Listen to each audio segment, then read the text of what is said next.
Okay, I think we're right on the 2:30 now, so shall we make a start with the Scottish Hub?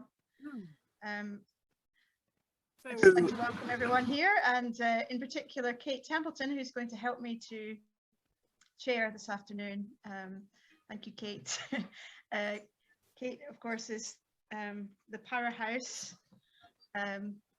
in Edinburgh, who has been doing at least half of the sequencing for Scotland with her team, and will be helping me to chair the talks this afternoon.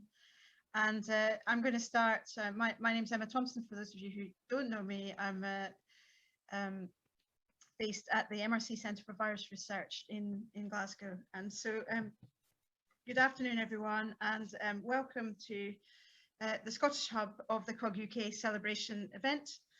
We've got a fantastic lineup of speakers today who are going to give 4 talks on different projects and different aspects of their involvement with COG-UK, some quite quietly, I think, within the NHS, within Public Health Scotland, and within the university settings. And I think this sort of working together has been something for us to continue doing, and I hope we can take into the future and strengthen the interactions across Scotland, which have been so strong, and of course across the rest of the UK as well.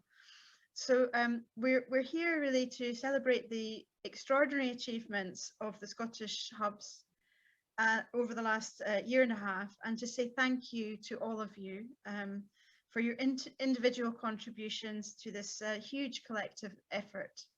And the agenda today is going to include a short reflection from me of our experiences in Glasgow, but also working with Edinburgh, St Andrews, Public Health Scotland, and other colleagues from the regional laboratories right across Scotland. And I'm going to start a little bit with where we started and where we are now. And then after our talks this afternoon, we'll have the opportunity to ask questions, share reflections, and perhaps add some anecdotes to our collective experience. So after this, I'll have a short slideshow to thank all our Scottish sites, and I hope all the members of COG-UK in Scotland. If I've missed anyone, my apologies in advance. There are so many of us that it's perfectly possible that 1 or 2 people may have been left off, and for them, I will buy you dinner tonight at the Stravagan pub, where we're having dinner this evening, and there are actually, I should start by saying, some spaces left in that. And if you want to come, please email Paula immediately. Because we don't have many, but we do have a couple of withdrawals from people who are self-isolating. So if you do want to come to this super spreader, or rather evening celebratory event, please let Paula know immediately, and we will get you booked in. So we are going to run the talks today from the MRC University of Glasgow Centre for Virus Research. Just before I start on that, the lineup is as here. So these are the speakers today, and this is where Stravagan is, and it's near the art galleries. You can get the slow train from Edinburgh if you're coming across from Edinburgh. I know we do have 1 or 2 of you coming to Partick, and then you can walk from there. That's probably the quickest way. And but please let us know if you can. Okay, so yeah, we're running the talks today from the MRC University of Glasgow Centre for Virus Research, which, as many of you may know, rose from the ashes of the old Institute of Virology, which was demolished just about around the time when the emergence of SARS-CoV-2 happened. And perhaps this was a message for us that when someone knew that we were going to need a big flashy building to be able to do all the sequencing and support the public health agencies across the UK and other academics and the National Health Service. And it was certainly quite useful that we had a new building, because the year after this demolition, we had quite a lot of visitors to the CVR who have all had tours. Rather, a lot of these people have kind of come and gone from their positions, but nevertheless were very important at the time. And we were grateful for their support and coming to visit us during what has been really a very overwhelming period for many of us. On the east side of the country, I'm aware that there are some very famous personalities, but Professor Andrew Rambo in particular has an extremely low profile. And when you Google him, you find out that he is one of these characters involved with shady characters, maybe involved with Sage, that was published sometime during this year.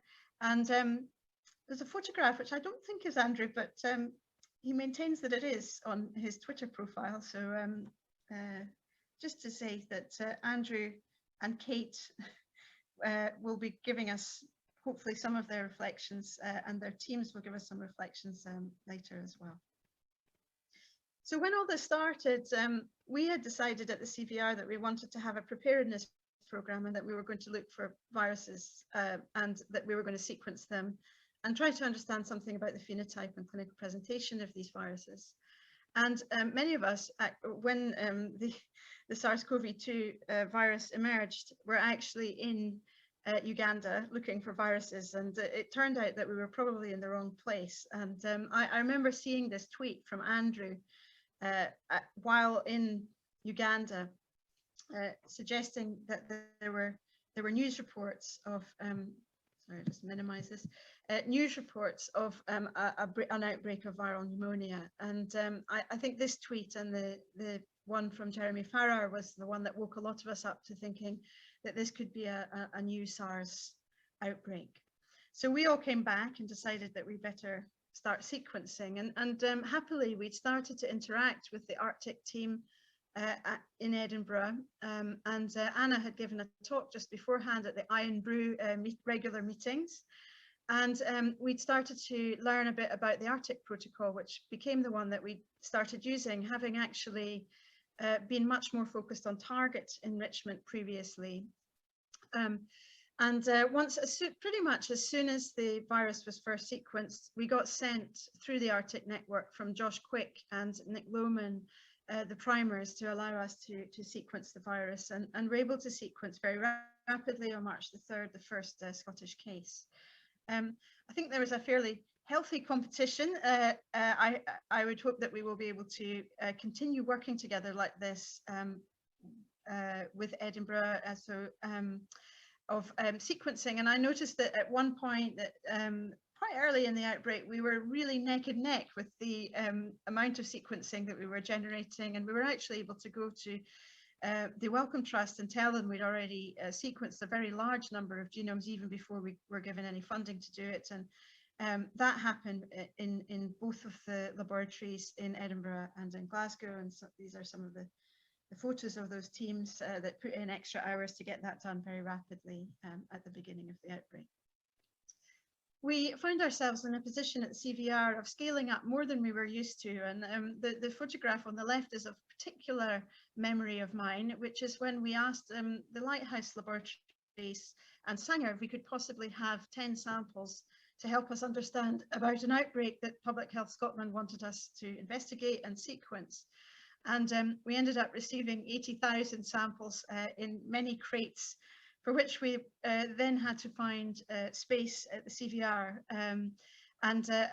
At one point, we stuffed several of these last remaining crates into a -4 or 4 degrees refrigerator, to be then phoned up to be told that these were of national importance and contained all the vaccine specimens and also some of the ONS ones.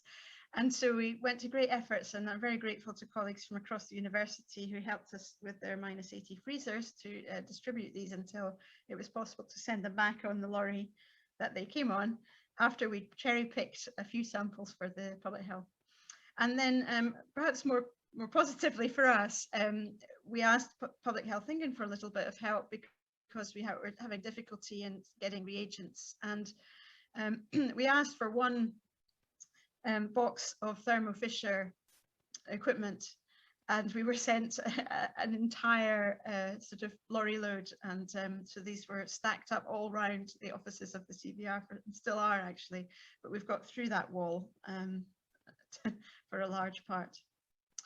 And I just want to reflect maybe a little bit on the outputs that have come from Scotland. I think that we should be aware that we've really punched above our weight in terms of publications and outputs, and that reflects many people right across the country, the very hard work of many people. And I think that it's extraordinary how many publications have come from the various centres. If you look at the list on the COG-UK website, the ones in red have Scottish authors, and so we've really contributed significantly, I think, to this national effort. And if you look at the citations of our work, they are very highly cited by other countries, for example, the USA and China. There have been some brilliant papers on the origins of SARS-CoV-2 from colleagues in Edinburgh, and also the bioinformatics team in the CBR, and there have been papers on introductions and growth rates and transmission of the virus, and also on the biology and on vaccine effectiveness. And I really hope that these are really fantastic collaborative papers that we've been able to produce in a very short period of time might reflect that we have a real stage now for thinking about moving forwards and working together with other viruses and other problems that may arise and may affect the Scottish population in the future. There have been fantastic tools developed, which we heard about earlier this morning.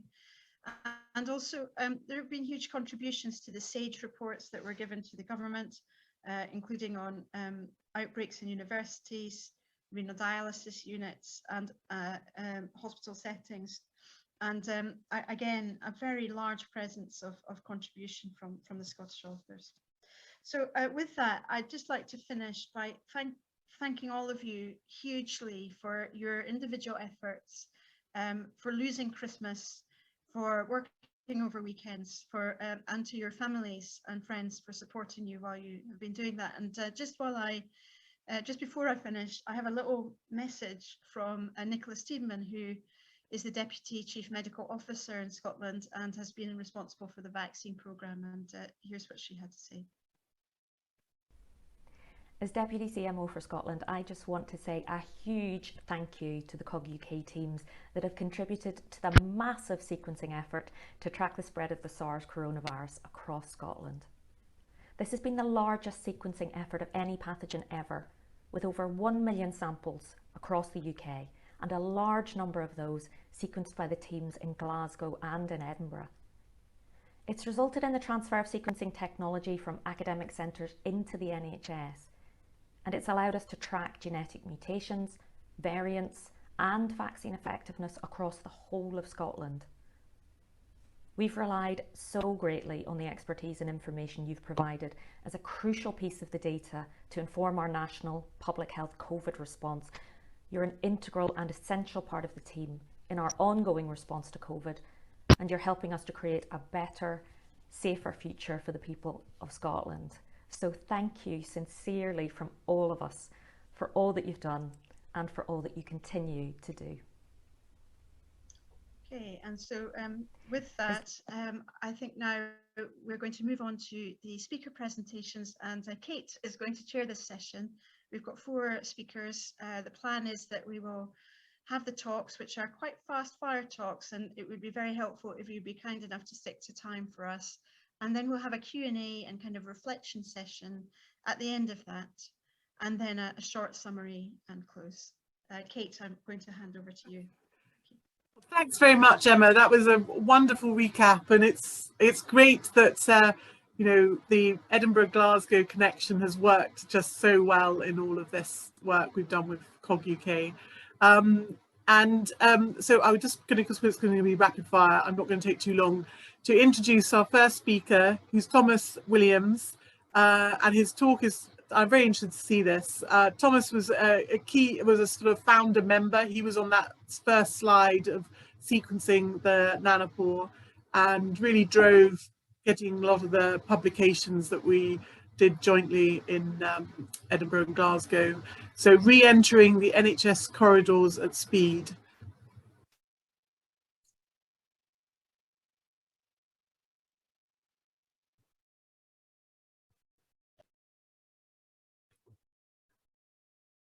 Thomas, are you online? Yeah, we're here. Presentation.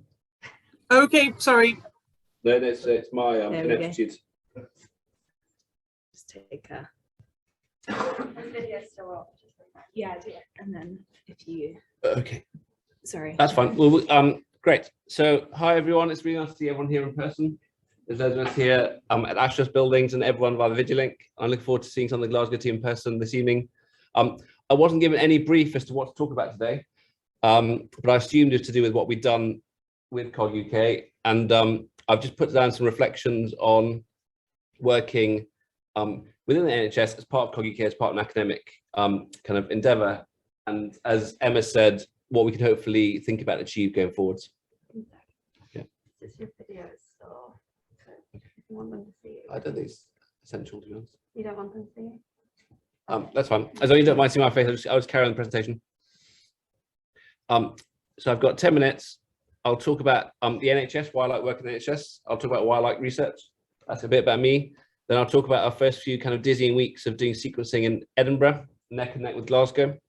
I don't think your slides are progressing. I think you might just need to scroll down. You might need to put it on slideshow, Thomas. Okay. Can you come on down? Sorry, it's a Mac. I don't have a Mac. It's completely thrown me. Has that changed now? That looks great. We can also see your next slide. That's great. Excellent. Great. Okay. Then no cliffhangers then. So why do I like working in the NHS? There's lots of things not to like about NHS, but there are lots of things to like about it. So 2 days ago, I was called to see a 9-year-old girl in renal failure, and I went to see her and I called the lab, and I was looking for a potassium result, which is a marker of how well your kidneys are working, and they hadn't released the result because they weren't sure it was correct, and it was actually very high. And while that was a bit frustrating, it reassured me that the result I was going to get was the correct result. And the NHS is really reliable, and they produce really reliable and reproducible results, which isn't always the case in science. That's a nice thing about the NHS. They're very Thomas, much. I'm terribly sorry to interrupt you, but if you were to click on swap displays at the top left there, we'd get the full screen, and it would might just to the left of your screen, top left. Okay.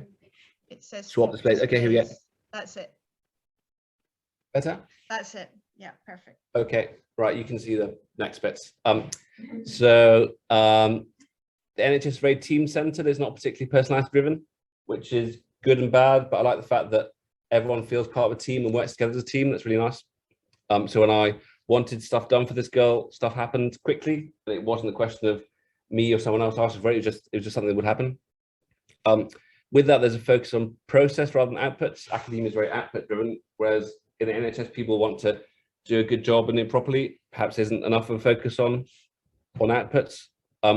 People do trust the system, so that's patients, that's people who work within the NHS.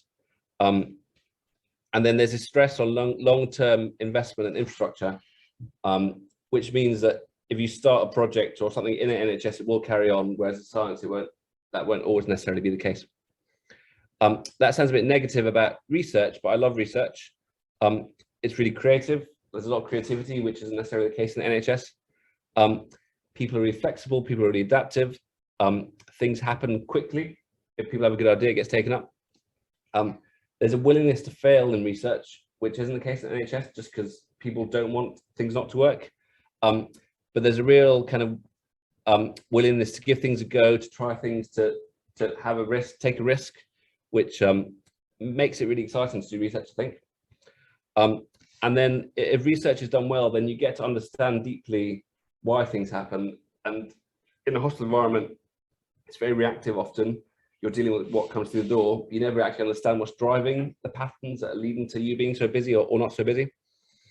So this is just a reminder of the COVID timeline in Scotland. I think we're all aware of it, but it just highlights from the 1st of March, in the first 2 weeks, there were very few cases actually, and it really took off in the first few weeks. And then that big peak is when we were all really busy trying to work out what the hell was going on. And so what happened? So right at the start, Kate got in touch to say that she was interested in sequencing. COVID, I had a bit of experience in nanopore sequencing. Kate and Andrew knew each other. I knew Andrew. And then Kate kind of just by sheer force of personality brought us together and said, just crack on with it. And we're very lucky having a large network of people who are keen to help. So within the lab, all the staff are processing samples, happy to pass them on to us to sequence them. Rebecca and Martin were working in the lab. They're amazing, incredibly organized, committed, talented people. They made sure that we could get the samples to a state where we could sequence them. We have volunteers from the university to actually do the sequencing: Carlos, Mike, Lizzie is a colleague of mine who helped with all the metadata with the sequences. And then Kate, of course, within the university, Anya helped to set up all the bioinformatics at the start, came in with a laptop and just allowed us to start sequencing. Stefan, who was a friend of Anya's, got roped into and took over from her within the NHS. Verity and John and Andrew are doing all the bioinformatic work. And then within the university, the NHS is great, but one thing it isn't good at is procuring anything quickly.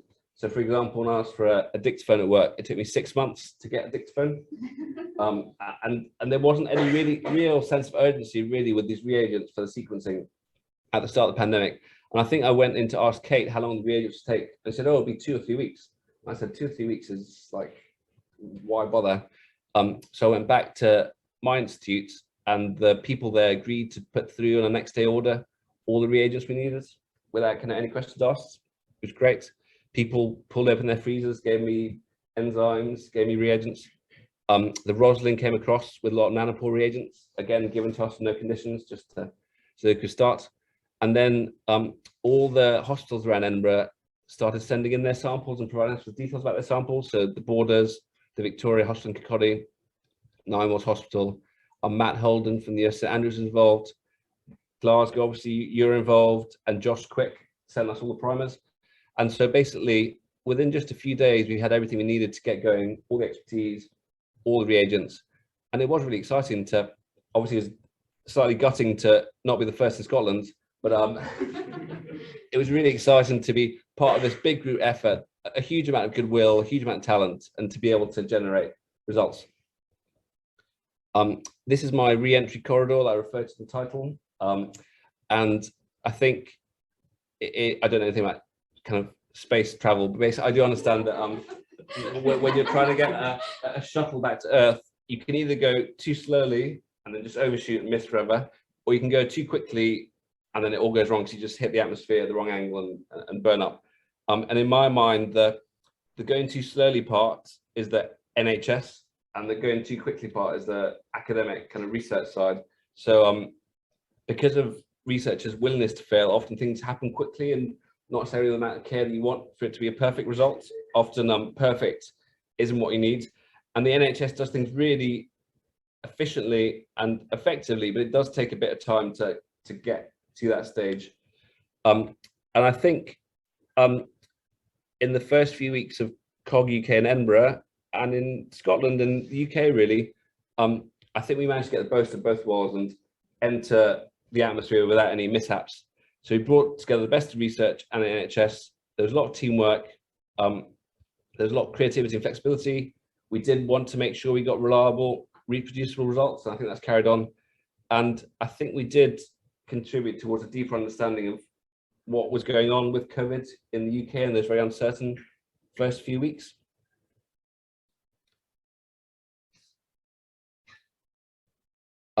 So going forwards, Emma talked about what we can achieve going forwards, again combining research and the NHS. I think we've learned that we can adapt at speed if we need to within the NHS. We've learned that research and this deeper understanding can influence what we do as clinicians in hospitals. And what I particularly found is that I think researchers love research and want to do research, but clinicians often don't see the value of research and don't really want to do research. But with this project, they were really keen to contribute, and they felt that they wanted to know the answers were, and they felt really empowered in doing that research and being part of it. So my clinician colleagues will ask me about the papers I've been involved in. They want to know exactly what's happening. They follow me and other people on Twitter. There's a lot of enthusiasm there, and I think if we can harness that, then it's really promising for the future. So what next for viruses in Scotland? I was telling others about this at lunchtime. at the end of a set of night shifts and a slightly kind of, I don't know if some of you have done night shifts and you become a bit kind of frontal disinhibited with a sleep deprivation. And I sat down for an hour and just wrote tweets following this busy set of night shifts. I didn't realise, however, that the local newspaper would print it kind of verbatim essentially and put it on the front page of the newspaper. So, but anyway, when having pediatrics, having been really quiet during the pandemic, so all social distancing measures, is now really busy. And we've now got loads and loads of viral infections, and in particular RSV, which is respiratory syncytial virus, which is my research interest. I think inspired by COG-UK, I've worked with other clinicians and researchers across the UK, and we've got clinicians entering data on all the RSV cases in emergency departments around the country. So this is a dashboard from MicroReact, who also use the COVID data. They've created this dashboard for us. And then now in real time, we can track RSV and other bronchiolitis presentations across the UK. The data is released in real time. There's, I think, about 40 centres now collecting data, 5,000 patients with data entered. And we've got this really nice granular data set of what's happening across the UK with RSV, which is new, it's not been done before, and is essentially based on what we learned during COVID. What I'm doing now is applying for funding for sequencing, and hopefully we'll be able to integrate RSV sequences with this clinical data and have this picture of how RSV arrives, what it's doing, and how it spreads across the UK. I think with COVID at the start, there was a lot of people saying, well, why does it matter? Understanding it more, it's here, we can't really change it. But then the vaccines came really quickly and it became really relevant. With RSV, the vaccines are coming in the next couple of years. And again, having a good understanding now will help us roll out those vaccines and I think make a big impact on childhood disease in the UK. So I'd like to say thank you to all of you guys. It's been a pleasure working with you, all my NHS colleagues, to my PhD supervisors who released me from my PhD to participate in this work, to Maureen White, who's head of medical school, who signed off the forms for me to just stop doing my PhD and start doing this project, and then to the Wellcome Trust, who've been really great all the way through. I assume there's no time for questions, but I'm happy to take it at the end. Thank you very much. Very good. Well done, Thomas. I think we'll move straight on and then we'll do all the questions and answers. You've captured very nicely a sort of the way we scooped up anyone that was any good at nanopore on the Edinburgh site. So we'll move on to our next speaker, who's William Harvey, who's going to talk about tracking antigenic variants from CPR. Hi there. Hi. Just bear with me a moment while I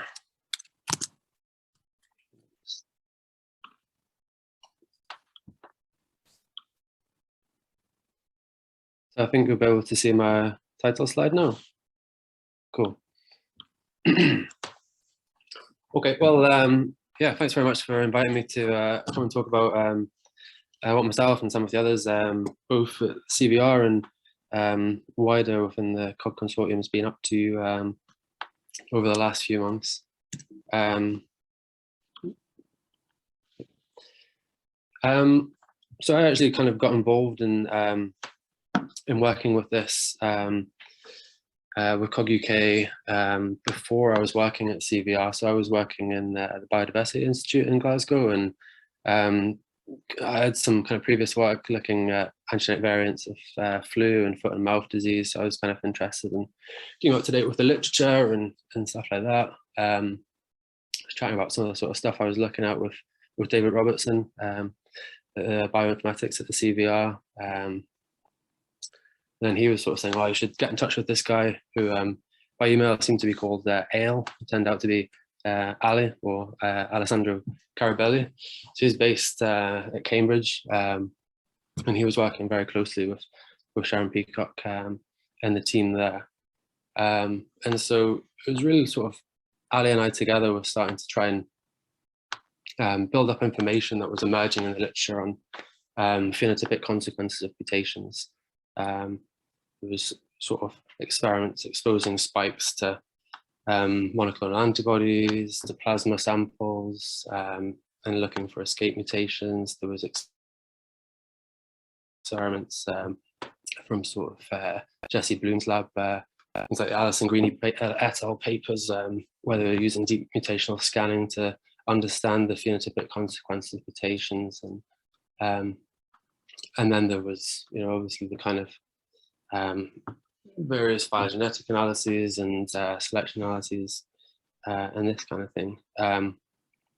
So what we were going to try to do is sort of build up a database of antigenic evidence for consequences of mutations, and then to incorporate that into this COG-UK Mutation Explorer dashboard, which had been set up and was programmed by Derek Wright at the CBR. So this is just like the current landing page with a graph showing the variance of SARS-CoV-2 through time. And so there's this sort of information that we were adding as a sort of a growing table of evidence for antigenic consequences of mutations. So here we have a few ordered by frequency in the last 28 days, along with lists of kind of MABs which are described as being affected by the amino acid substitution. Also, if there's an effect of shown with polyclonal anti-zero. And then we have a support level that's kind of based upon the number of studies that describe that mutation, and then whether or not that also includes an effect seen with sera in addition to just MABs. And you can do various things, like search by domain and everything. But it's quite comprehensive in terms of, we think, in terms of studies that have described antigenic effects of changes within spike is very spike focused. And while we were sort of developing that, we were looking at a way of kind of drawing together all this emerging literature and looking at the mutations in the literature in the context of the spike structures that were being solved, and in the context of variant frequencies and kind of databases and that kind of thing, and putting those together. And there was a lot of studies emerging in sort of late 2020, early 2021 on the effect of individual mutations. And while the kind of literature has moved to become more sort of focused on observed variants with clusters of several mutations, that core literature from that time period still remains pretty useful for evaluating new mutations as they appear within lineages, as that was a kind of a period where a lot of data on individual mutations was coming out. So in addition to those kind of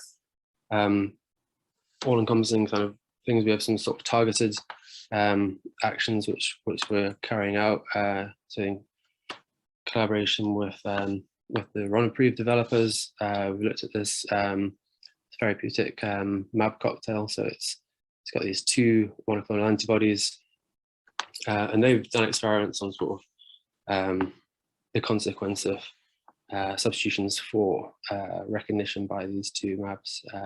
And so this, the rows here are mutations which individually cause a fold decrease to one or either of the one or the other of those two MABs.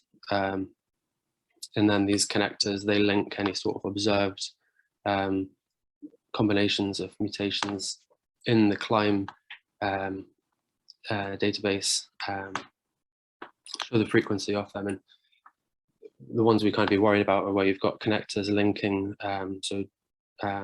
rows of different colors. So for example, you've got N439K and E484K. And that is one of the two combinations that they've gone ahead and tested. And that shows a 23-fold drop to the cocktail of both. And a similar drop for N440K and E484K. And then a potentially more worrying one would be something like N439K and Q493K, which has, that's the connectins between a dark orange and a dark blue, which indicates higher drops to the MABs individually. So that one's not been tested itself, but could be expected to be higher impact. Worth saying, for none of these combinations have been observed frequently at all. On the dashboard, we're also hosting information on T-cell epitopes. So this has largely been provided by Tushan and some members of his team at the University of Sheffield.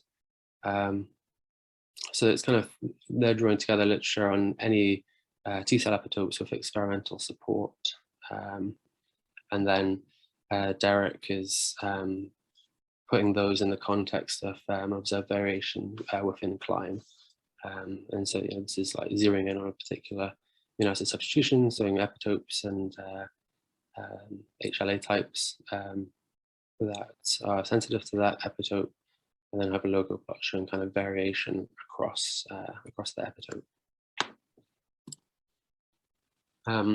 Another thing that we've been doing, both sort of feeding into various structures within COG and also the genotype to phenotype consortium, is developing a scoring system for spike variants, which is essentially sort of putting together the amino acid differences in that spike profile versus Wuhan, and then weighting each of them according to the evidence in the kind of database of antigenic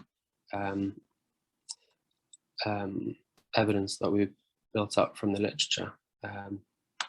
And so for context, you've got these kind of scores for the well-known Vox here, and then in the graph, different spikes of the same score, the same distance to Wuhan, are binned and shown by frequency in each epi week throughout the pandemic.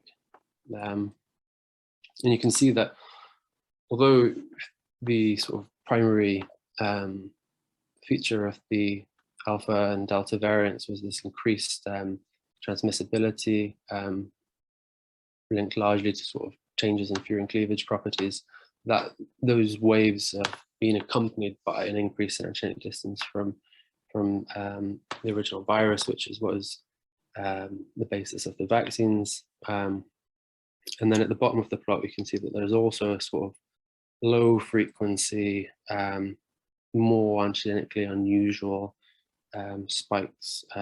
Some of those are imports of the beta variant, but then there are also sort of unusual spikes that we've picked up by this method, and so that's fed into GTP, and we've looked at some of those experimentally, and the sort of the evidence on how they perform in neutralization assays is kind of to follow some of this work that has been done previously at CVR on some of the box, and showing that the drop in neutralization for the Delta variant is approaching that of the Beta variant. So we're looking at Delta and Beta and mutations on top of those with Brian Willett and Harvey Patel and others at the CVR. We can kind of break down these scores by geography and look at where each of these is an individual virus, and you can see that early in the pandemic we had some sort of distinguishable variant in GGC, which was particularly a place where the N439K variant was found. In Lanarkshire we had alpha plus L452R, and then there's kind of various antigenically sort of interesting sequences within the Delta wave as well as that moves on. And so a lot of those are the things maybe like 446V and that kind of thing, which GTP is now investigating. So one thing we looked at is the number of these profiles per week. So it's kind of like a species richness, which is not particularly useful. It doesn't account for the frequency of types or the similarity of types. But to do that, you can sort of look at these sort of diversity measures used in the biodiversity literature. And if you do that, you can see that the times where they peak in terms of antigenic diversity in the population is the transitions at the start of waves. However, interestingly, you can see that as the Delta wave has continued, antigenic diversity by this estimate has decreased through time. So that's something that we kind of continue to look at and monitor the population.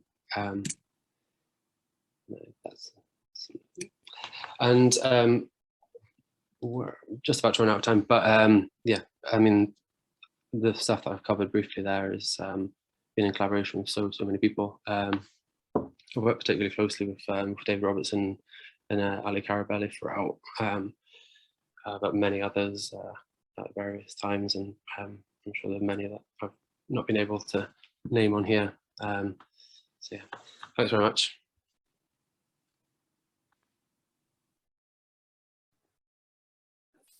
And it's great to see all of those linking into the sort of clinical and how we've used the data, and bringing in the Ronapreve right now is really relevant, because that's one of the hot questions at the moment. So I think we just need to keep on going, and then we can have all the questions further down the line. So next we go back to Edinburgh, and Verity Hill's going to give us a quick talk on tracking the evolution of SARS-CoV-2. Hi, yeah, I'm just gonna share screen.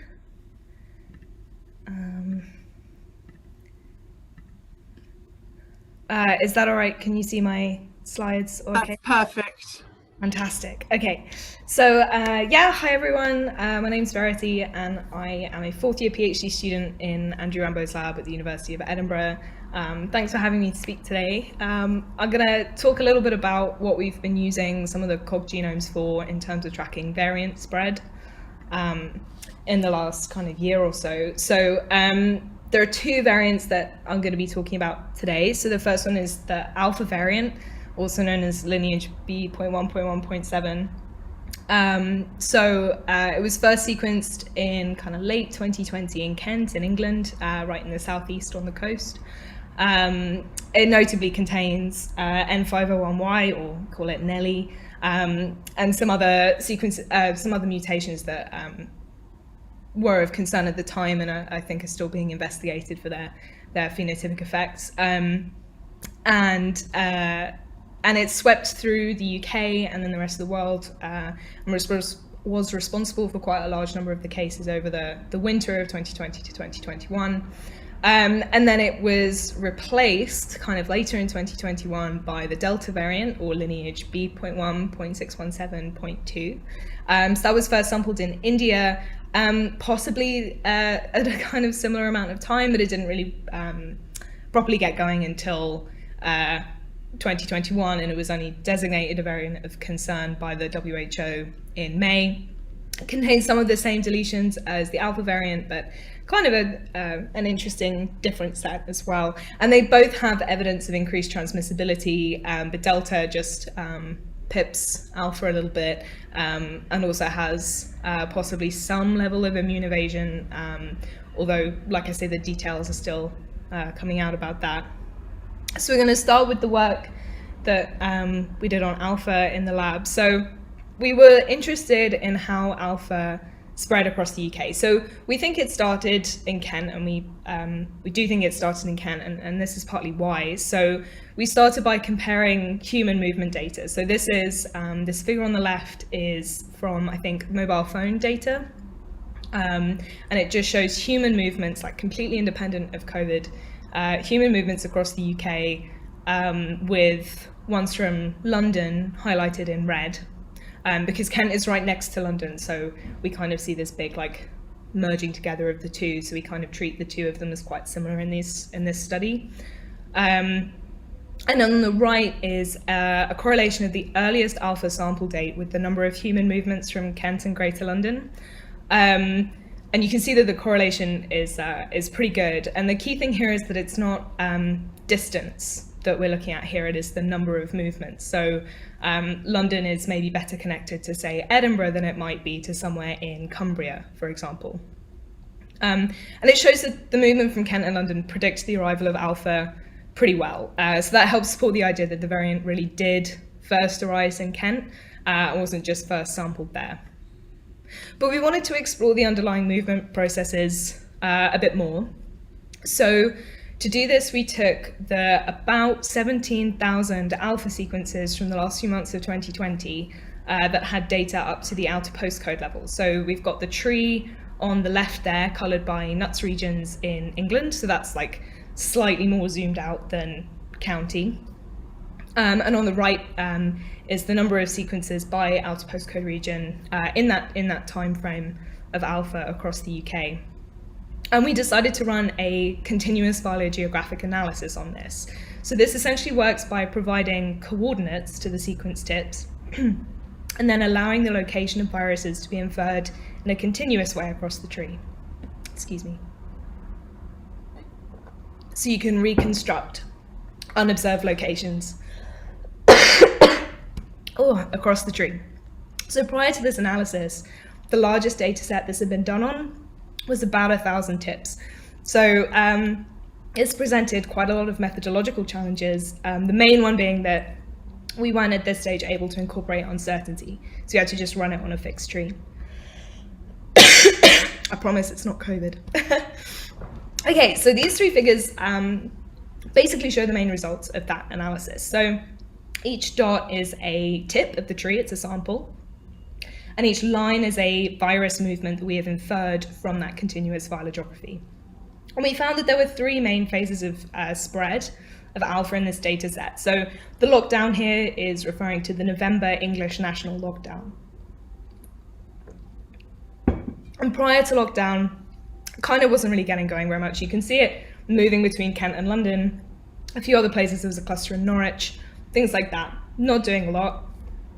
In lockdown, you can see it's starting to make these longer distance movements, but it really starts getting going shortly after lockdown, and in that pre-Christmas period. So you may remember that Tier 4 restrictions were announced for the southeast of England, that kind of stretched as well into the Midlands of England just before Christmas, but a few days notice were given, so lots of people moved their travel plans forward, left London to get to see their families for Christmas.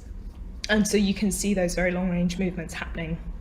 And thanks to the mobility data, like the mobile phone mobility data, we can quantify the absolute frequency of alpha exports from London, which rose from less than 600 in the lockdown phase to more than 12,000 in that third phase. And this is also shown here. So this is to investigate the kind of source sink dynamics of alpha between the kind of urban centres of England and the more rural centres of England. So in that pre-lockdown, again, you can see this local transmission with the Norfolk cluster. But the important thing is that by the time that the Tier 4 restrictions, which were to contain alpha, came in, there was already quite a lot of local transmission happening between other urban centres. So in those last two maps, you can see that the damage had already been done, as it were. The exports from London had happened. They're now being seeded within different locations. So what this analysis shows is that Greater London was a really important source of spread for alpha across England. And given the size and connectedness of London, this seems quite reasonable. And that the Tier 4 restrictions came in too late, really, to be of much use in terms of spread across at least England and probably the UK.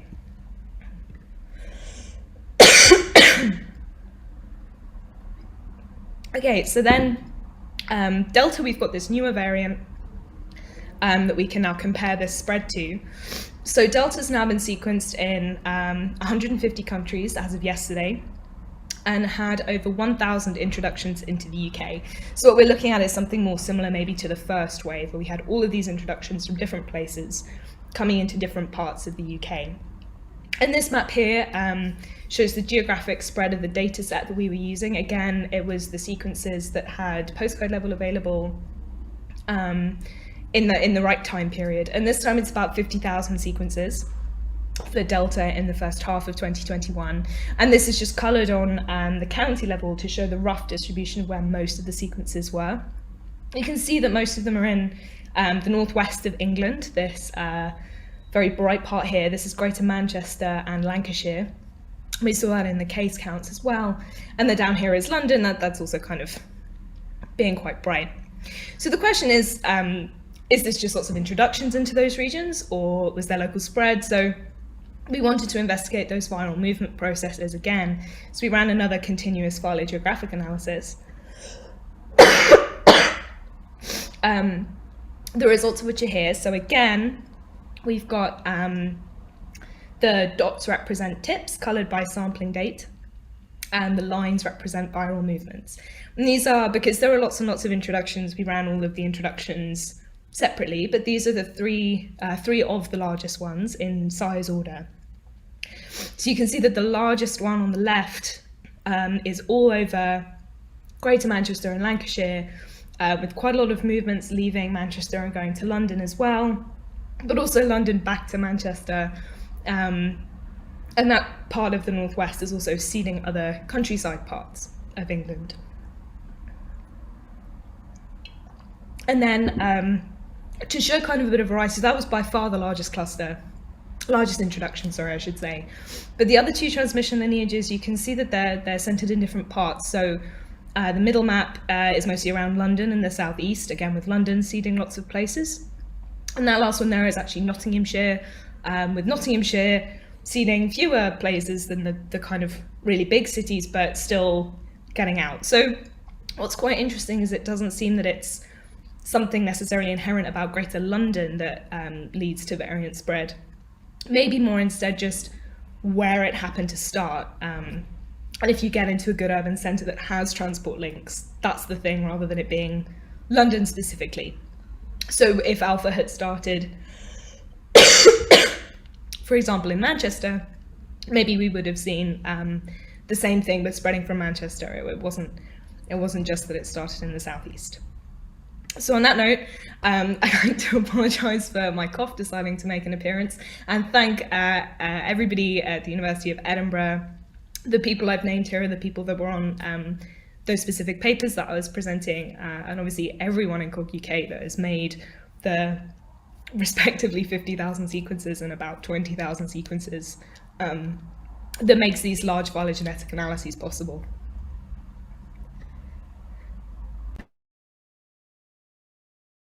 Very good. Well, that was amazing images, and it's great to see and hear you present it as well.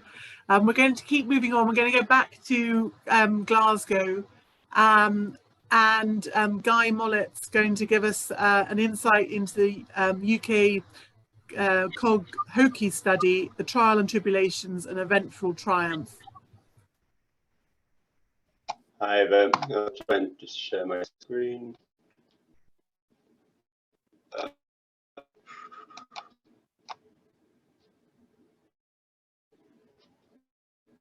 You see that?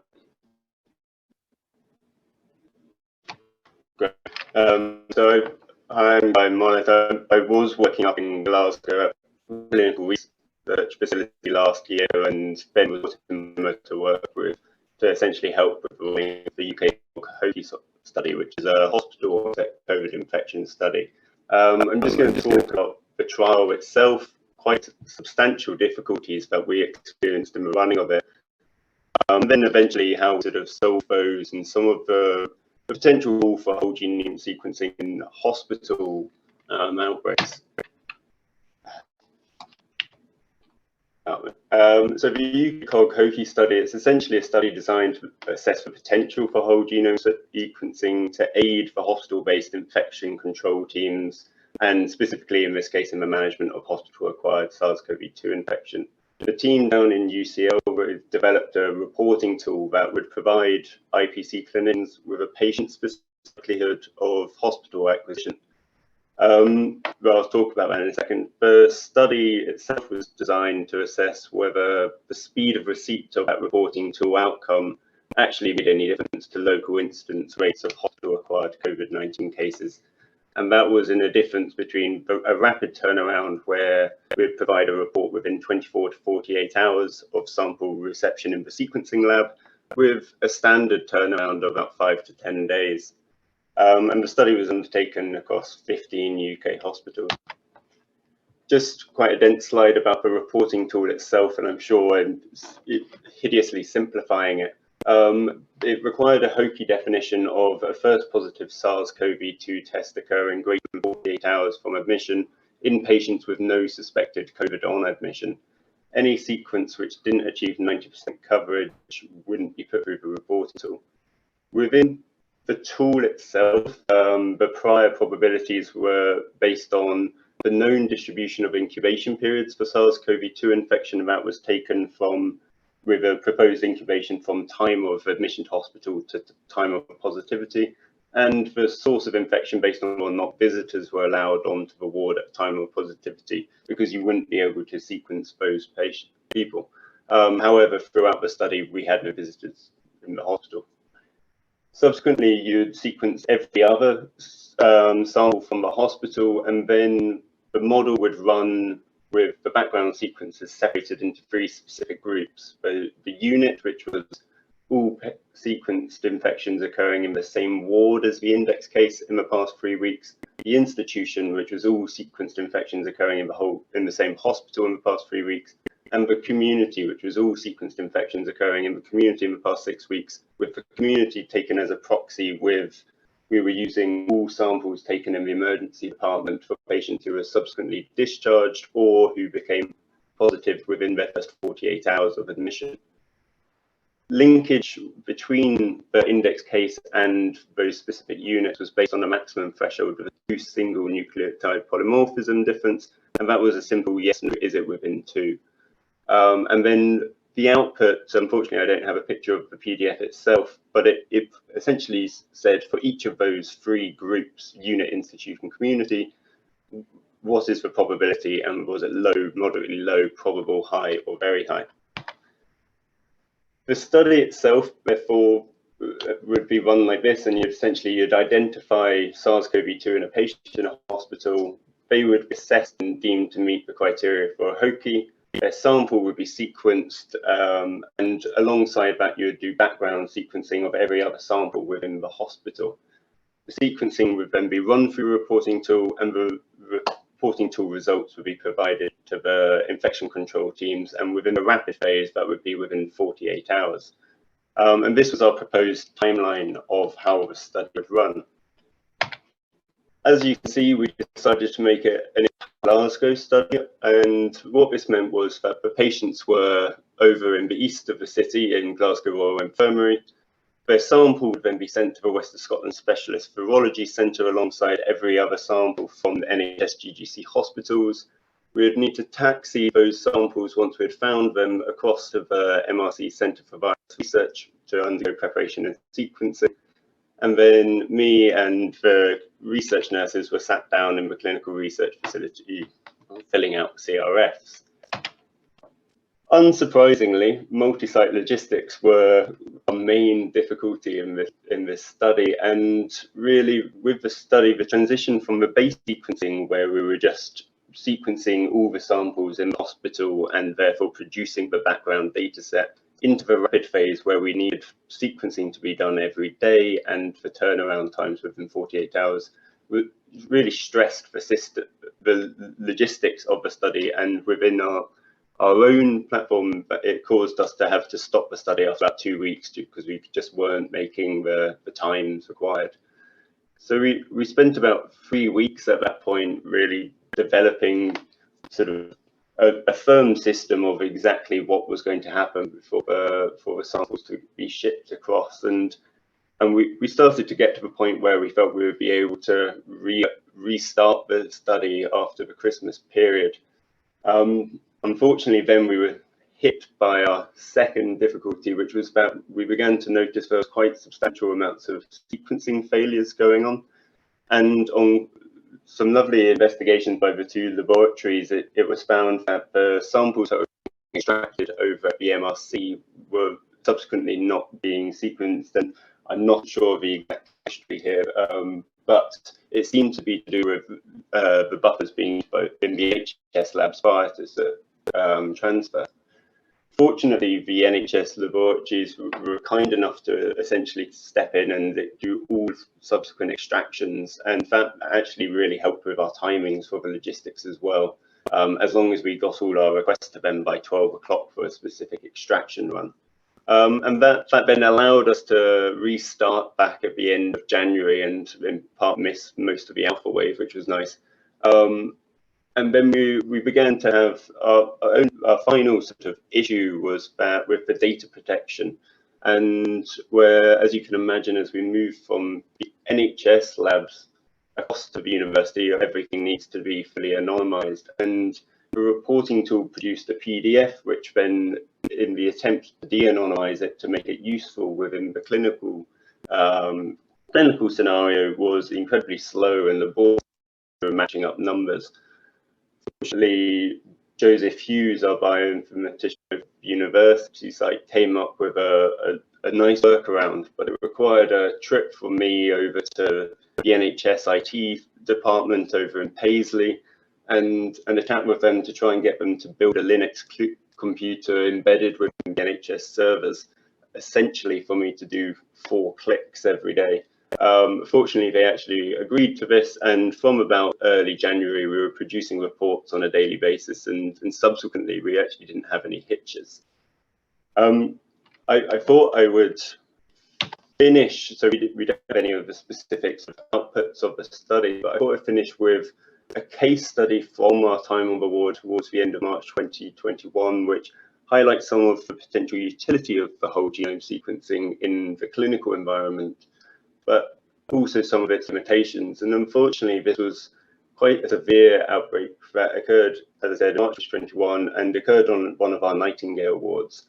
The ward was subsequently closed, and then on further investigation, 9 subsequent patients were positive, another 3 staff members were found to be positive. And it was noted at that time that multiple patients and staff members had had at least 1 dose of the vaccination, and 2 of those patients that became infected started to develop severe disease. Contact tracing revealed that there was a contact patient who had been transferred to another hospital prior to the index cases onset, and on subsequent screening was found to be positive. And there were 5 further patient cases at that external site and another staff member.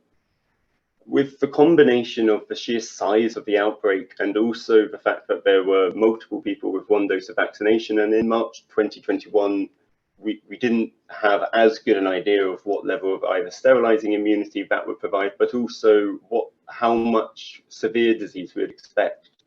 The potential for that we were watching a vaccine escape variant to rise essentially within the hospital was raised, and there was quite substantial concern amongst the hospital staff itself. Fortunately, though, because we were running the HOCI study at the same time, we had the whole genome sequencing results for multiple patients on that initial ward returned within about 4 days of the initial positive. All were found to be closely matched. All samples were B117, and there were no new concerning spike protein mutations in those samples. So that allowed us to reassure the staff and just to follow up with normal hospital procedures for reopening the wards. But then, unfortunately, given the size of the outbreak and the patients involved, 3 patients did still pass away in this. And I think that highlights some of the whole genome sequencing was really useful for aiding the hospital logistics in this point, but it was still a reactive process.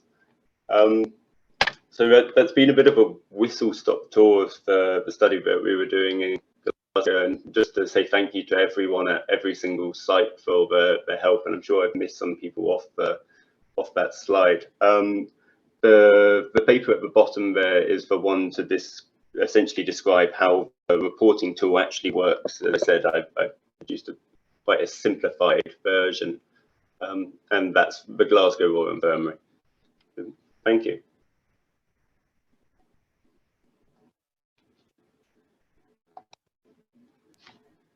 Thanks very much. Thanks very much to all 4 speakers there. So I think at this point I welcome my co-chair Emma back, and sort of, yeah, please raise the questions. I think I'll maybe start, since Guy's just given a really nice talk on HOCI is that, I mean, giving the feedback to the infection control teams and the incident teams, do you think we can ever get to a point that we're changing the course of the outbreak with sequencing, or is it other factors? I think it will really depend also on what specific disease we're using the sequencing for and the situation. I think in the middle of a pandemic with high volumes of cases in a hospital with multiple Nightingale wards, it's always going to be difficult to actually have that level of intervention. But if you're using it on on other pathogens, maybe ones in ICU settings where you're having sort of location specific involvement and can subsequently target a very clear response, then I think that there's definitely potential there. I think there's a great sort of bringing together of the epi and the sequencing data to understand how outbreaks and the different waves have occurred, and there's quite different epidemiology in the different waves of how the outbreaks within the same four walls have occurred. And it's certainly one thing we hope to write with all the wonderful work that it's just what's great about this, you know, thinking of all these talks is all the other papers we need to write, is thinking of all the other things that need to get written up. And is HOCI now written up as well? I'm not aware of what the results are. Emma, you'd be able to. Yeah, I mean, well, firstly, thank you, Guy. And I'd just like to point out that I took on COG-UK and then one vaccine trial, and then was instructed by the clinical research facility that I needed to lead the next 4 vaccine trials in Glasgow. And then HOCI came along that I had already agreed to, and there was absolutely no way that I was going to be able to run it with all these logistical issues and so on. And so I just want to really thank you, Guy, for taking that on and doing a fantastic job of overcoming all these issues, including getting a Linux system installed in the NHS system. I mean, that's extraordinary. And so HOCI is being written up. The tool was written up already, so that was developed by great. UCL, and the CVR was quite involved with that as well. And there's a write-up on that already in eLife, and then the actual results are coming. Yeah, no, I think it's one of the things that the wonderful Civet tool, Rebecca and Anya both is high on our list of writing that up with some examples of outbreaks we've used it for. So yeah, I think I rather suspect that some sort of compromise between the HOCI tool, which is quite simplistic, and Civet, which is much more detailed, would be a good sort of armamentarium for managing hospital-acquired infections. And I know that both Rebecca and, although I can't see Rebecca at the moment, but Anya's, I've seen her a lot. So today, and it's definitely high on our list, and it would be great because having written up Civet just to show the uses that we found for it would be great. So other people with questions. While people are thinking, I have a question for maybe all of the speakers and maybe Kate and anyone else who would like to comment, which is how can we take all this forward? So we had some really lovely talks there on the from the NHS side and people working within research in the NHS, and the trials and tribulations, well named, of doing that, both from Thomas and Guy. And also the benefits and the rewards and how we can move things forwards by doing research, and how it probably needs to be an integral part of what we do.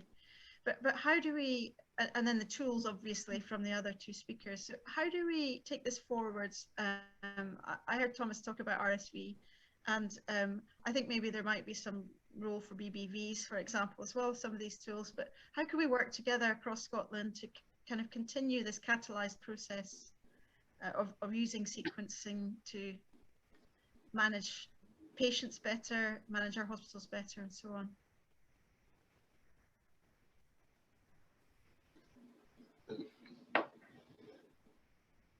I mean, at least from a HOCI. perspective, I think the main thing from us in having it embedded within the hospital system was being developed where they were increasing creating the capacity to have sequencing actually within the NHS lab, and if they can subsequently do that, then it will just become a part and parcel of their infection control policies. Having it across the city limits that substantially. I'd be interested to hear from Thomas and Kate on that as well, on where you think. I mean, I think what Thomas brought out quite clearly was you need to have people that are trained, familiar, and we were very lucky at the start of COVID because the universities essentially shut down, other than a few bespoke places, that you suddenly had this sort of, you know, a whole lot of people that just were happy to volunteer.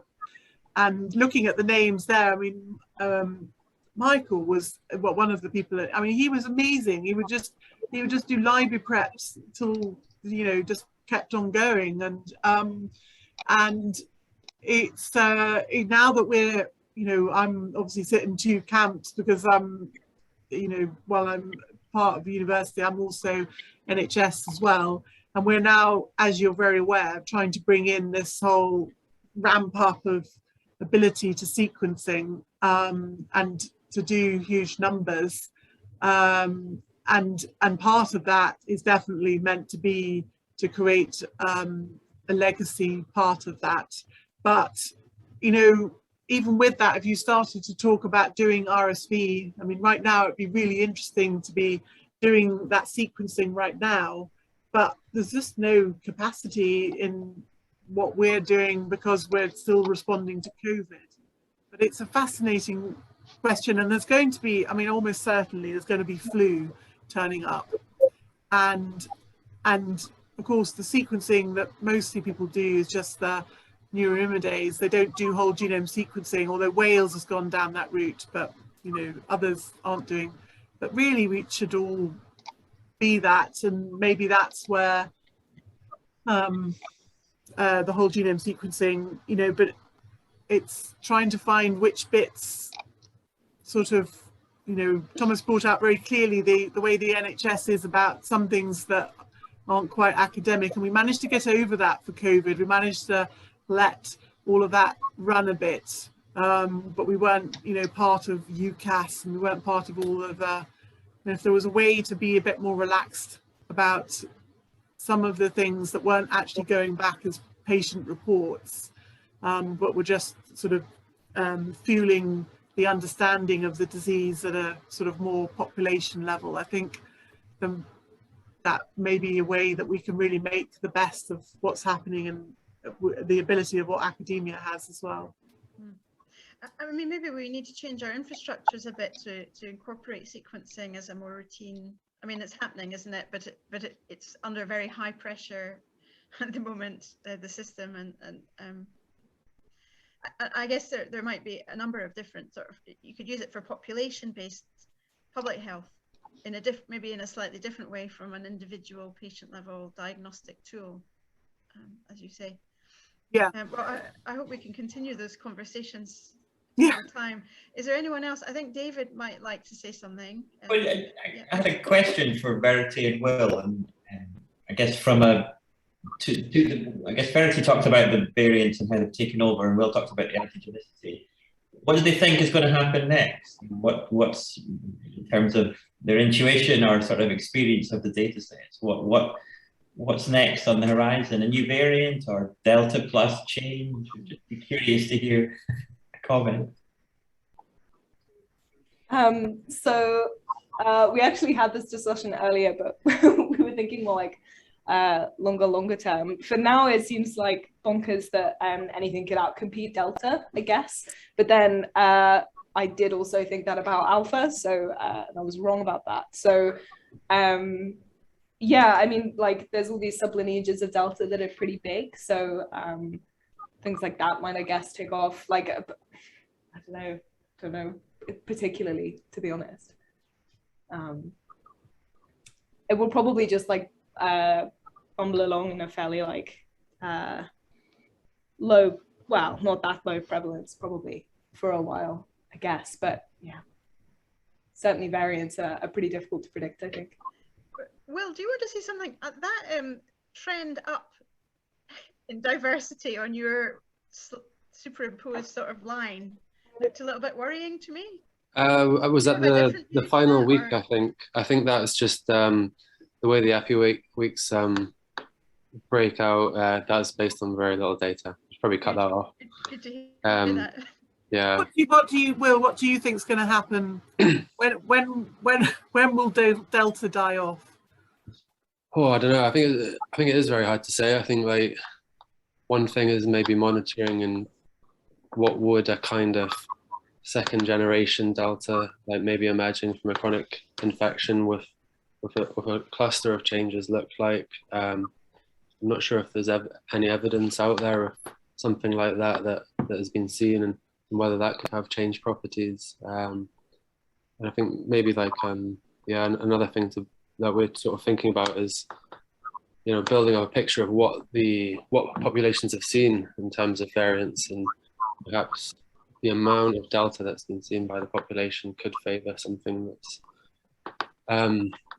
not Delta like down the line. You know, could the future select for something with perhaps you know, even slightly lower transmissibility with an antigenic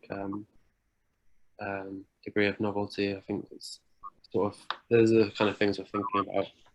And also the other thing is that we have seen some variants that have arisen since Delta, but have just been beaten out by Delta anyway. So like we were talking about the Mu variant earlier, which I mean, it's kind of like been and gone already because it couldn't outcompete Delta in I think the Americas. So it, like, we've already seen some things try to evolve and just not succeed, basically. And Mu seems to escape neutralization, which is interesting. I mean, there are variants that escape neutralization, so does Beta, right? And yet they don't survive. So I guess the feeling is, you're feeling that it's all about transmission. I think for now there's probably enough susceptible people around that like the transmission advantage is the main thing. Maybe as the epidemic progresses, more and more people globally are either vaccinated or have had an infection, things might change a bit. But I think for now, like, you know, even in the UK where we've had a really bad epidemic, without vaccination, a lot of people would be susceptible. So. In the past, in the past we showed how MRSA, so the eMRSA 15 and 16 emerged from London, and that's how it spread through the UK. So it's not just viruses that have spread from London. I think yeah, it's I mean, the idea that you have the big cities are the places that, is there anything that you could, you know, because the things that clearly work with this virus are vaccine and lockdowns, is there anything that you can see that you could do with, if you've modeled something that you really were able to lock down the city or the region? It just doesn't, or it's just too far gone by the time it's in the city? I suspect that it depends a lot on how quickly you pick things up, because I think with Alpha we felt like we picked it up quite fast, and I think relatively speaking it was picked up quite fast, but like as I showed on the kind of source sync diagrams, by the time the implementation of the lockdown came in, it was like way too late. But then also if you look at, say, like Delta, it was spreading so much in Greater Manchester and Lancashire, presumably over like quite short range movements, like people that would probably be able to still do those movements even in quite a lot of lockdowns. And it's, so, you know, it's like really, and there's millions of people in cities, so you're still talking about millions of cases even if you try and stop it spreading from outside of cities. So yeah, I suspect sort of, you see with other diseases as well, once it gets into cities, that's where it gets the big boost. I think doing localized lockdowns on a scale of the UK, which is ultimately pretty small and pretty interconnected, is always going to be a pretty big challenge. So basically, it's either national or not at all. That's my feeling as somebody that is not in policy or really has any right to be talking about it. As we all do. I think there are Okay. a lot of us here who are involved in thinking about transmission either within populations or also within the hospitals, and there's a huge expertise in it. I wonder if there might be some room going forwards to work together a bit more to test some of these methods in our hospitals. In Scotland, we've got a very nice system, haven't we, where you can tie up hospital records with genomic sequencing in a way that they're trying to do across England, but is probably more challenging, and even using our safe havens or Edinburgh's safe haven system to store data now, because that infrastructure is there. So it might be that we should consider working together, thinking about having joined up meetings now and again between our centres going forwards as a legacy of COG-UK.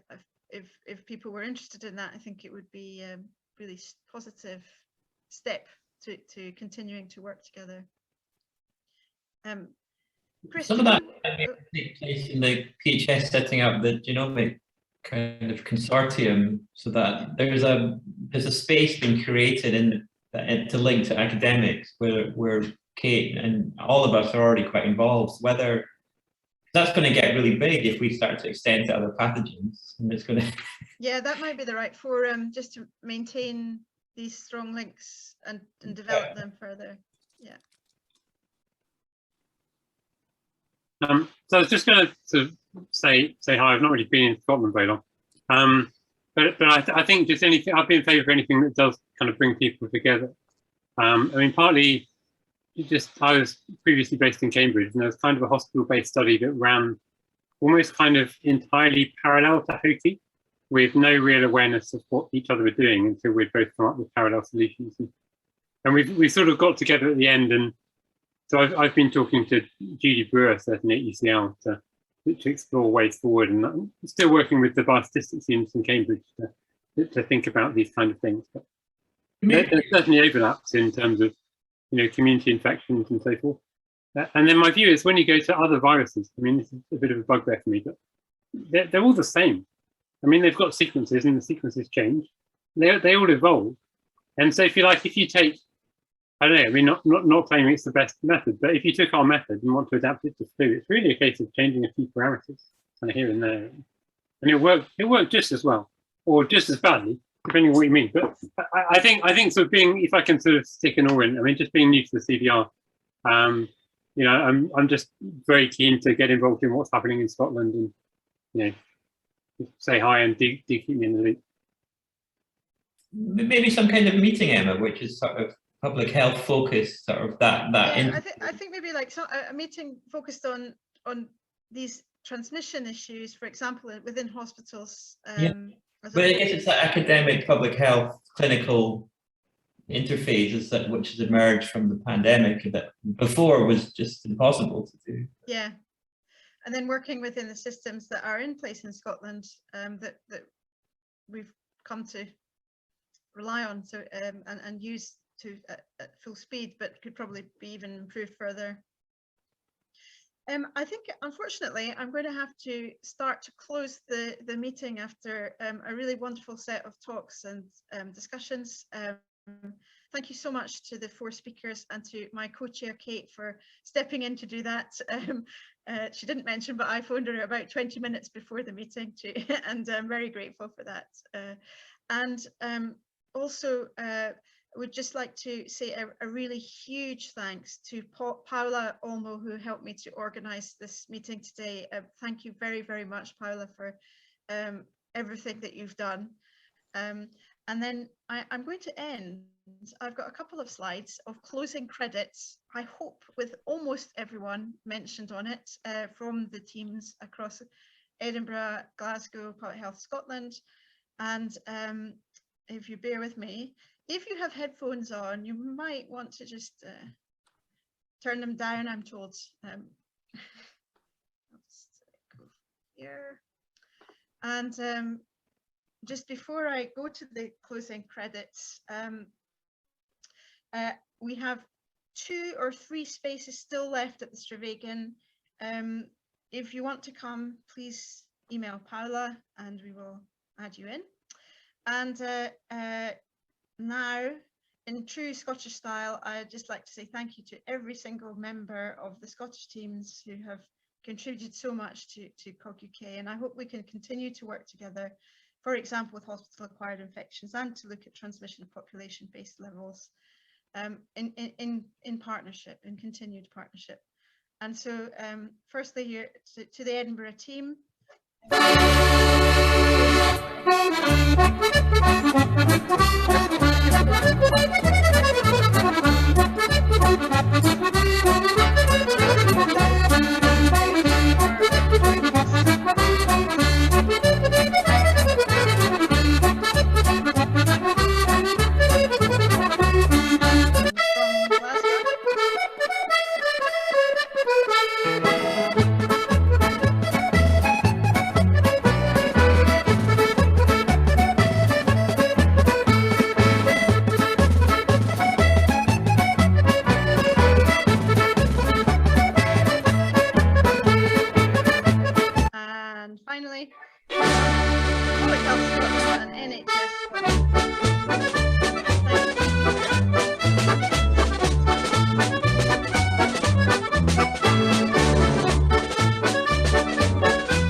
Photographs to remind you of the last year, and thank you to everyone for attending and for a wonderful session.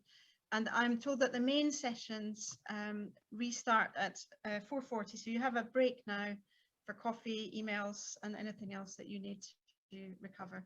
Thank you very much to everyone for coming this afternoon along and contributing such fantastic talks and insights. Thank you.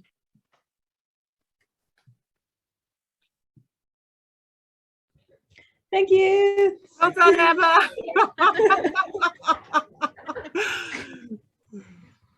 Thank you, Kate.